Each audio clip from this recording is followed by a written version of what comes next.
गर्व की बात है जब अलग अलग देशों के सर्वोच्च सम्मान से हमारे प्रधानमंत्री आदरणीय नरेंद्र मोदी जी को जब सम्मानित किया जाता है तो ये सम्मान महज एक व्यक्ति का या देश के प्रधानमंत्री का नहीं, ये सम्मान देश के 140 करोड़ लोगों का है।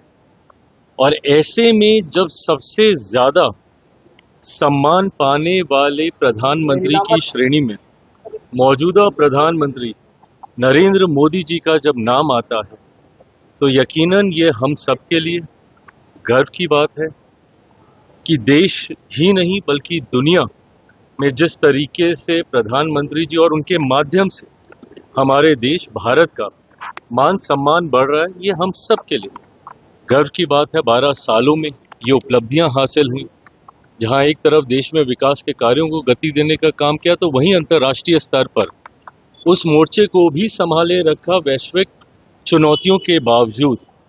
और यही परिणाम है कि आज अधिकांश देश प्रधानमंत्री जी के इन कार्यों को की प्रशंसा कर रहे हैं, उनको रिकॉग्नाइज कर रहे हैं। बिल्कुल सही। अब जिस तरीके से उम्मीद हम लोग रख ही रहे थे कि ईरान, इजरायल और अमेरिका के बीच में जिस तरीके से परिस्थितियां बनी हुई थी, जल्द उसका कोई समाधान निकले, खुशी की बात है ये, क्योंकि कहीं ना कहीं परेशानियां अब बढ़ने लगी थी। ऐसे में स्टेट ऑफ हॉर्मुज को लेकर खास तौर पर चिंताएं लंबे समय से हमारी ही नहीं कई देशों की थी। मुझे लगता है कि अब उसका समाधान हो जाएगा।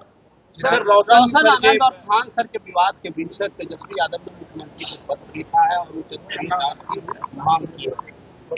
देखिए, जांच तो हो ही रही है और जांच होनी भी चाहिए।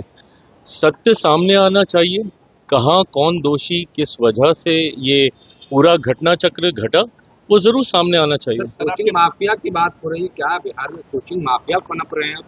देखिए, मैं माफिया जैसा शब्द शिक्षा के साथ नहीं जोड़ना चाहूंगा, पर हाँ, कहीं ना कहीं कुछ गड़बड़ियां तो हुई हैं जिसकी वजह से स्थिति असहज हुई है। मैं मानता हूं कि ये जांच का विषय है, बच्चों के भविष्य से जुड़ा हुआ विषय है, जरूर जांच होकर इसका समाधान निकलना चाहिए। रोशन आनंद है, उनके भाई हैं, उनकी नेपाल में मृत्यु हो गई, उसके बाद कहा जा रहा है कि दो कोचिंग विवाद है, लेकिन निर्दोष मौत हो गई।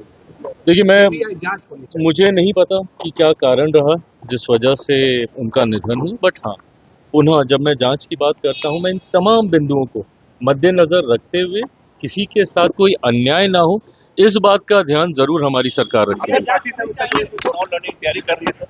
बिल्कुल, पार्टी उत्तर प्रदेश में चुनाव लड़ने की तैयारी कर रही है। हमारे प्रभारी, जो कि बिहार के भी प्रभारी हैं, अरुण भारती जी, वो निरंतरता में संगठन को मजबूत करने का कार्य कर रहे हैं। बिहार से हमारे सारे विधायक, नेता, सांसद अलग अलग जिलों में जाकर संगठन को मजबूती देने का कार्य कर रहे हैं, पर अभी शुरुआती दौर में है।